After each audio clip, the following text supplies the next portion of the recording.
नमस्कार, स्वागत है आपका डीबी लाइव ग्लोबल में। मैं हूं समीर आत्मज मिश्र। आज के इस खास कार्यक्रम में बात करेंगे अफ्रीकी देश केन्या की, जहां इस समय बड़े पैमाने पर सरकार विरोधी प्रदर्शन हो रहे हैं। अफ्रीकी देश केन्या में पिछले 3 दशक से 7 जुलाई की तारीख बहुत मायने रखती है। सिर्फ 7 जुलाई ही नहीं बल्कि उसके बाद की तारीखें भी, क्योंकि 7 जुलाई 1990 के दिन की याद में बड़े पैमाने पर प्रदर्शन होते हैं, जिसे लेकर पुलिस और सुरक्षा बलों की बेचैनी बढ़ी रहती है। नैरोबी में पिछले कई दिनों से प्रदर्शन हो रहे हैं, जिसमें कई लोगों की जान भी चली गई है। हालांकि 7 जुलाई की तारीख से पहले ही वहां सतर्कता शुरू कर दी गई थी और अब तक नैरोबी की सड़कों को बंद करके रखा गया है ताकि किसी तरह की हिंसा न होने पाए।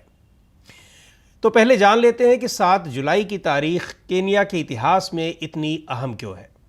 दरअसल 7 जुलाई ही वो तारीख थी जब 1990 के दशक में केन्याई प्रदर्शनकारियों ने देश को तानाशाही से बाहर निकालकर बहुदलीय लोकतंत्र के लिए संघर्ष शुरू किया था।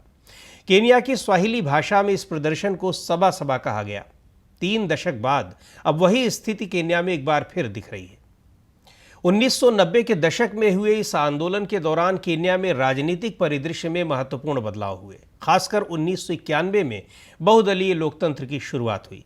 ये बदलाव एक दशक से भी अधिक समय से चल रही एक दलीय शासन प्रणाली के खिलाफ जनता के बढ़ते असंतोष का परिणाम था।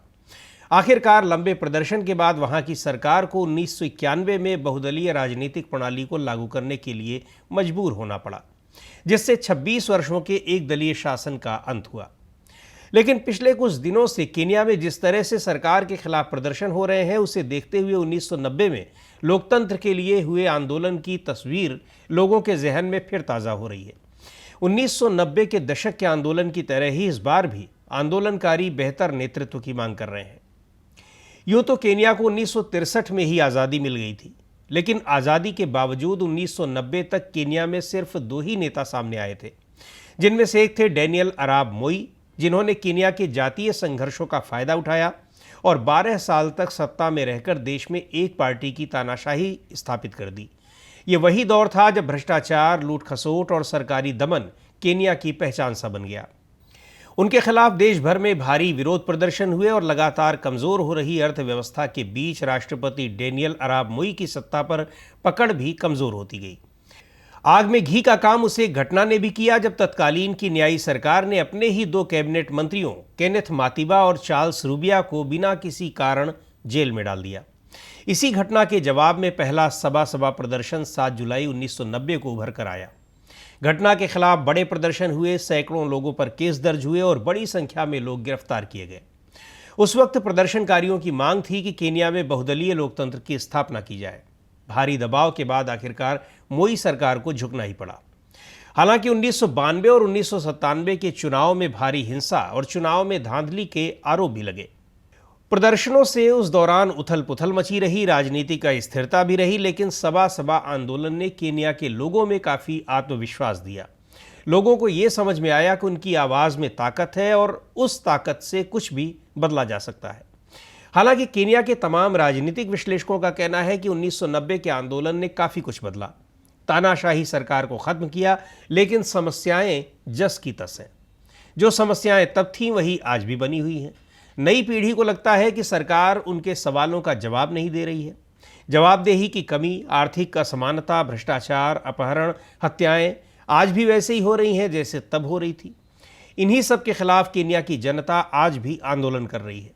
हालांकि 1990 के सबा आंदोलन के पास रूबिया और माथिबा जैसे राजनीतिक नेता थे, लेकिन आज की पीढ़ी का यह आंदोलन पूरी तरह से नीतियों और मुद्दों पर आधारित है। लेकिन आंदोलन का कोई बड़ा नेता नहीं है और न ही इसका कोई जातीय आधार है।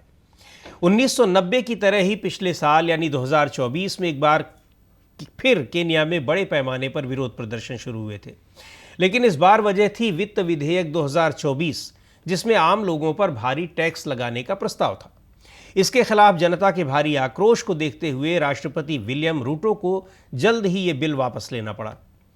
2024 में हुए प्रदर्शनों के दौरान पुलिस और सुरक्षा बलों ने जिस तरह से प्रदर्शनकारियों को रोकने की कोशिश की, उससे हिंसा बढ़ गई और हिंसा में 50 से ज़्यादा लोगों की जान चली गई। मौजूदा राष्ट्रपति रूटो उस समय भी यानी 1990 के दशक में भी सत्ता के बेहद करीब थे, बल्कि कई लोग तो उन्हें मोई का शिष्य ही मानते हैं। 1990 में सरकार ने ताकत से प्रदर्शनकारियों का और आंदोलन का जवाब दिया था और आज भी वही सिलसिला जारी है। केन्या में लोगों का आरोप है कि बड़ी संख्या में प्रदर्शनकारी जबरदस्ती गायब कर दिए गए हैं। उनके बारे में किसी को कुछ पता ही नहीं है।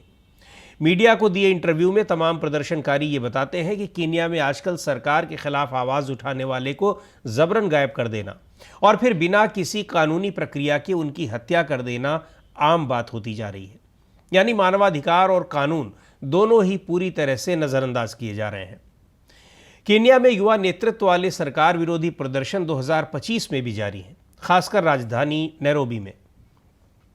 इनकी शुरुआत तो 2024 में मारे गए लोगों की याद में हुई थी। इस दौरान अल्बर्ट ओजवांग नाम के एक ब्लॉगर की पुलिस हिरासत में संदिग्ध तरीके से हुई मौत के बाद लोगों का गुस्सा भड़क गया। केन्या की सरकार का आरोप है कि प्रदर्शनकारी सत्ता पलटने और देश को अस्थिर करने की कोशिश कर रहे हैं और इसीलिए सरकार इन प्रदर्शनों को बलपूर्वक कुचल रही है। हालांकि सरकार की प्रदर्शनकारियों को डराने धमकाने की कोशिशें कामयाब नहीं हो रही हैं, क्योंकि विरोध प्रदर्शन को जितना दबाने की कोशिश हो रही है, प्रदर्शनकारी उतनी ही मजबूती से खड़े नजर आ रहे हैं। लेकिन सरकार भी पीछे हटती नहीं दिख रही है। लगातार बढ़ते विरोध प्रदर्शन के बीच केन्या की संसद ने एक नया बिल पेश किया है, जिसके तहत संसद, स्टेट हाउस और अदालतों जैसे सरकारी संस्थानों के 100 मीटर के दायरे में प्रदर्शन करने पर रोक लगाने का प्रस्ताव दिया गया है। लेकिन इसे लोगों की आवाज दबाने और सरकारी जवाबदेही से बचने की कोशिश बताया जा रहा है। मानवाधिकार कार्यकर्ताओं का कहना है कि सरकार प्रदर्शनकारियों की मांगों पर ध्यान देने की बजाय लोकतंत्र को और कमजोर करने की कोशिश कर रही है।